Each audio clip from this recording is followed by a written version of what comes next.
بچوں کی تربیت کے حوالے سے آج کا ٹاپک خاتون کربلا۔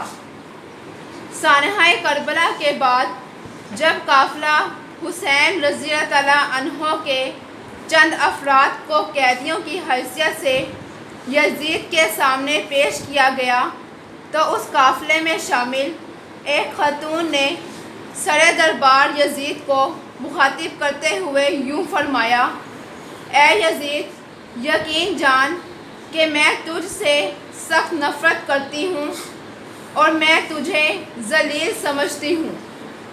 اگر تو نے یہ سمجھا کہ ہم بکریوں کا ریوڑ ہیں تو عنقریب تجھ پر یہ بات روشن ہو جائے گی کہ ہم قہر و غضب کے عالم میں بکھرے ہوئے شیروں سے بھی زیادہ غضبناک ہیں۔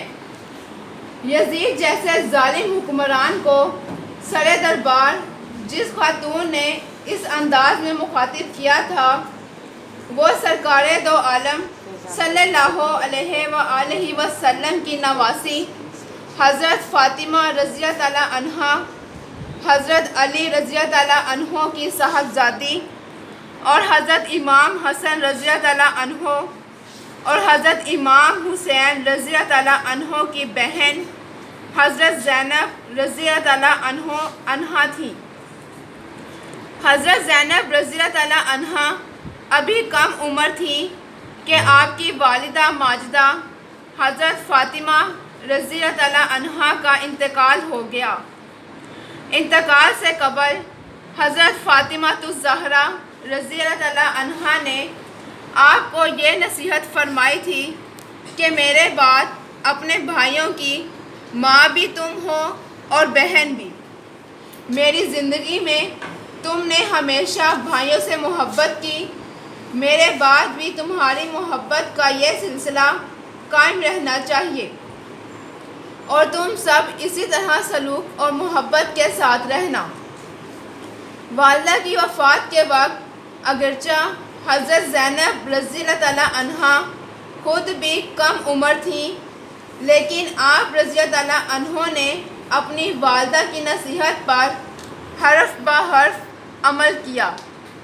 آپ نہایت ذمہ داری کے ساتھ اپنے دونوں بھائیوں اور بہن کی خبر گیری کرنے لگیں، حتیٰ کہ میدان کربلا میں بھی آپ نے اپنے بھائی حضرت امام حسین رضی اللہ تعالیٰ عنہ کا پورا ساتھ دیا۔ اس سفر میں نہ صرف ہر قسم کے دکھ اور تکلیف کو برداشت کیا بلکہ اپنے دونوں بیٹوں حضرت عون رضی اللہ تعالیٰ عنہ اور حضرت محمد رضی اللہ تعالیٰ عنہ کو اپنے ہاتھوں سے تیار کر کے راہ خدا میں شہید ہونے کے لیے بھیجا۔ ان باتوں سے معلوم ہوتا ہے کہ آپ رضی اللہ تعالیٰ عنہ کو اپنے بھائیوں سے کس قدر محبت تھی اور ان کی خوشی کے لیے بڑی سے بڑی قربانی دینے کے لیے تیار رہتی تھیں۔ حضرت زینب رضی اللہ تعالیٰ عنہا اگرچہ ماں کے سایہ رحمت سے کم عمری میں ہی محروم ہو گئی تھیں، البتہ ایک طویل عرصے تک انہیں اپنے والد سے بہت کچھ سیکھنے کا موقع ملا۔ انہوں نے اپنے والد سے دلیری اور حق گوئی کی صفات حاصل کی۔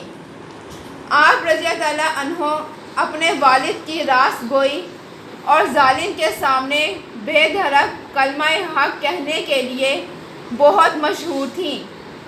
میدان کربلا کے بعد اہل بیت کا قافلہ جب کوفہ پہنچا تو کوفہ کے مرد، عورتیں اور بچے سب باہر نکل آئے اور آپ لوگوں کی حالت دیکھ کر رونے لگے۔ اس موقع پر حضرت زینب بنت علی رضی اللہ تعالیٰ عنہ نے اہل کوفہ کو جس انداز میں مخاطب کیا وہ آپ رضی اللہ تعالیٰ عنہ کی راست گوئی اور بے دھڑک کلمہ حق کہنے کا جیتا جاگتا ثبوت ہے۔ اس موقع پر آپ رضی اللہ تعالیٰ عنہ نے اہل کوفہ کو ان کی بدعہدی یاد دلاتے ہوئے یوں خطاب کیا: اے کوفہ والو، اے بدعہدو، تم وہی ہو جنہوں نے وعدہ خلافی کی۔ اب تم بلک بلک کر رو رہے ہو۔ تمہاری مثال اس عورت کی سی ہے جو سوت کاٹتی ہے اور جب کاٹ چکتی ہے تو اپنے ہاتھوں سے دھاگے کو توڑ ڈالتی ہے۔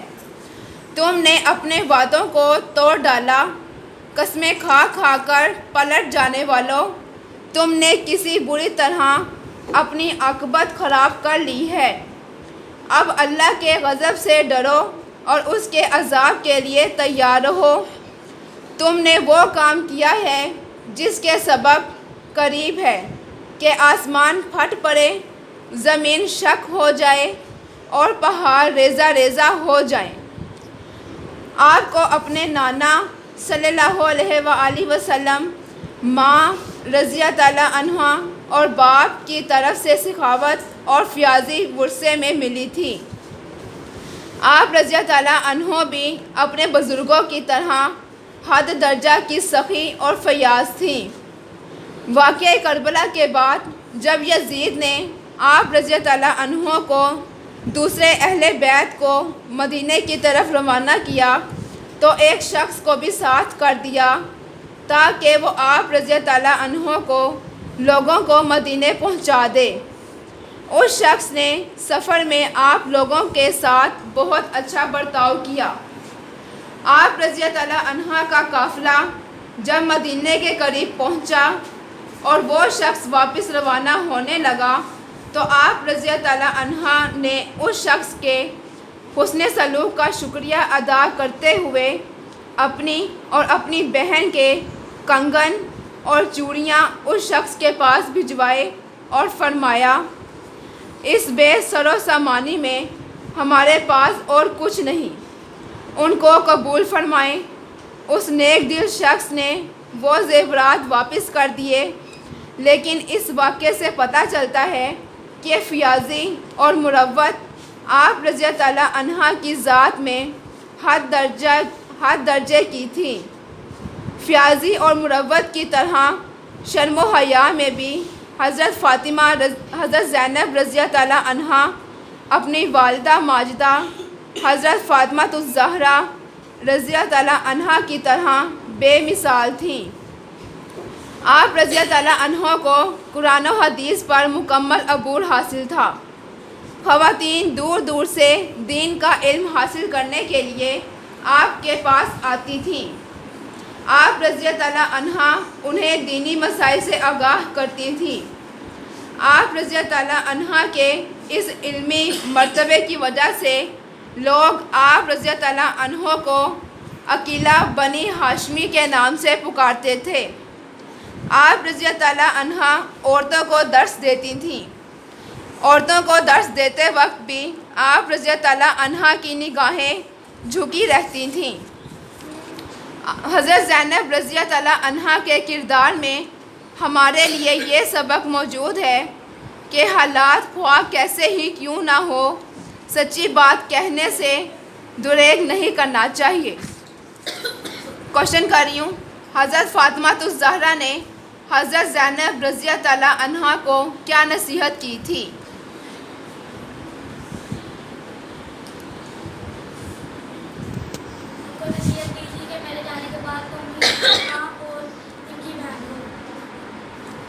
کس وجہ سے لوگ آپ کو عقیلہ بنی ہاشم کے نام سے پکارتے تھے؟